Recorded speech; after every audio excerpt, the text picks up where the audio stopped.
ಆಹಾ ಮುತ್ತೆಲ್ಲ ಕಡಲಲ್ಲಿ ಬಂಗಾರ ನೆಲದಲ್ಲಿ ಇರುವಂತೆ ನೀ ನನ್ನಲ್ಲಿ ಕಣ್ಣಲ್ಲಿ ಮನದಲ್ಲಿ ತಾರೆಯು ಬಾನಿಗೆ ತಾವರೆ ನೀರಿಗೆ ಹೂವೆಲ್ಲವನ ದೇವಿ ಮುಡಿಗೆ ನೀ ನನ್ನ ಬಾಣಿಗೆ.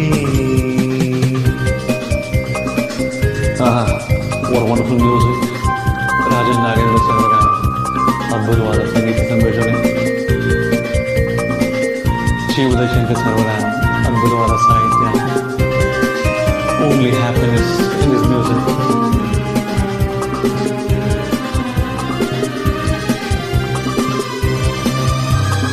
ಸೂರ್ಯ ಬಾನಲಿ ಬೆಳಕು ಭೂಮಿಯಲ್ಲಿ ಹೂಗಳು ಲತೆಯಲ್ಲಿ